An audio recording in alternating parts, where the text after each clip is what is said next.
Good morning, everyone, and welcome to today's class. Every morning has a new beginning, a new blessing, and a new hope. Challenges are gifts that force us to search for new center of gravity. Don't fight them. Just grab it and embrace it as a new beginning.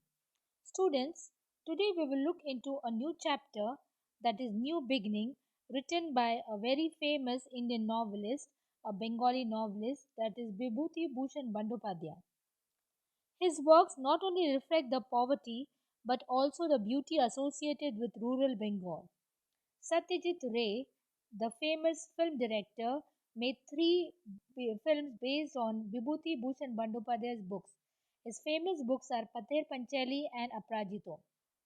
And the film Aprajito has won 11 international awards and was hailed internationally as a masterpiece.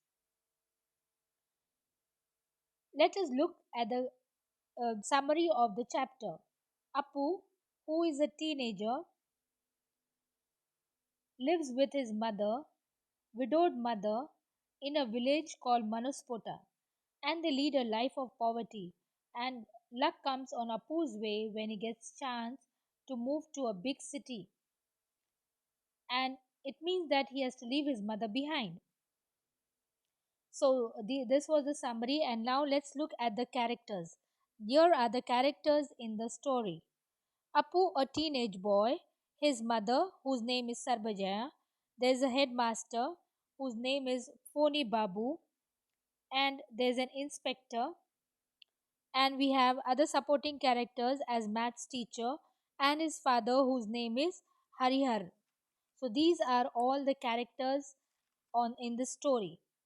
One morning, when Apu gets ready to go to school, he discovers, the word discovers here is to find out.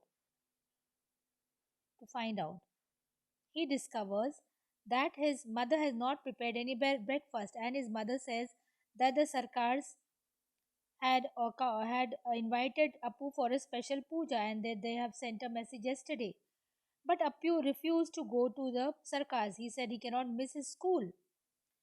And his mother pleaded. The word pleaded here is requested. Please note down the words as I write down.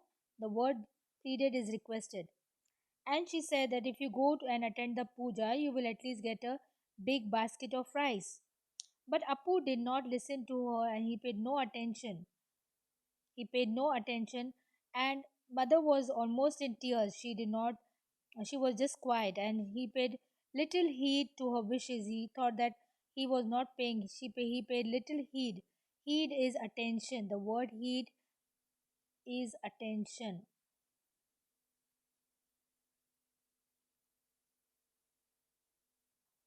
So he did not pay much attention to his mother's advice, and he just left the house, and he just reached to the school and when he reached the school, he met his headmaster, whose name was Phoni Babu, and he called him and he said that your marks have arrived from the inspector's office. And he said that he congratulated him because he scored first in the entire district. So he congratulated him and he said, you have won a scholarship of Rs 5. As he was talking, the maths teacher entered in the room, and his maths teacher was he was emphatic.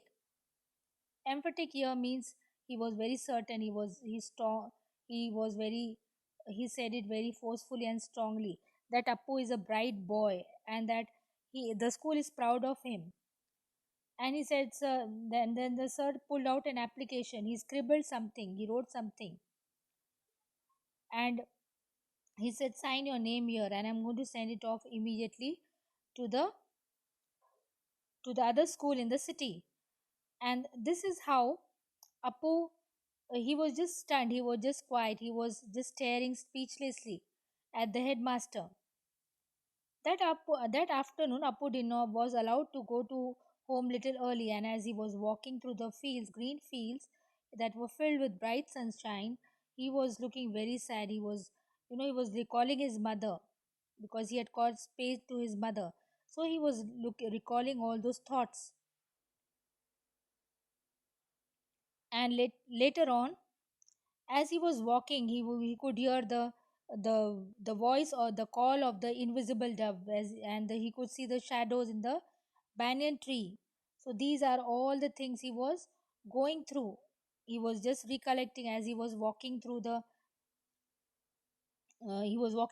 fields. He could see the shadows under the banyan tree, and he could hear the call of the invisible dove that was hidden behind the shell leaves. And from that, he could understand the pain he had caused to his mother.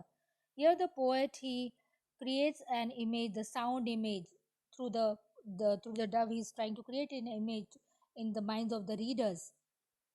And Sarbajai, she did not eat anything throughout the day. Why? Because his son, he did not eat anything. He did not eat a single bite of food.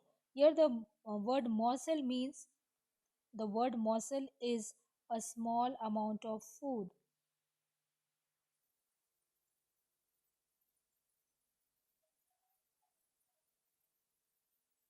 A small amount of food. So he did not eat anything, and mother said that the sarkars have sent a lot of prasad.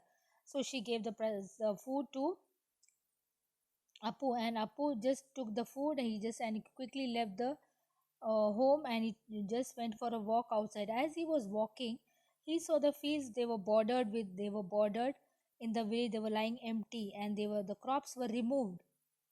And he was thinking that he had won a scholarship.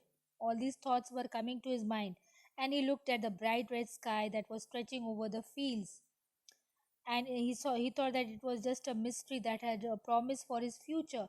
Then later on, realized, he recollected what his mother is going to say. What would be her reaction when she comes to know about his going out to another city?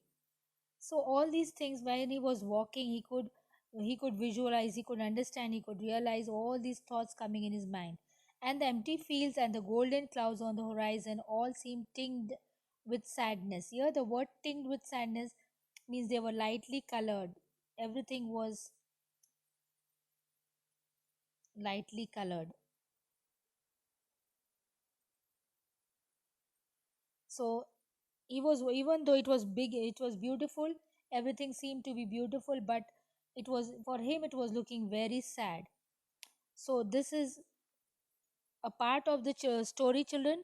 I hope you have understood a part of the story. We will just continue in the next video. I'm going to just explain to you the other part of the story. I hope you have understood it, and watch the next part of the video.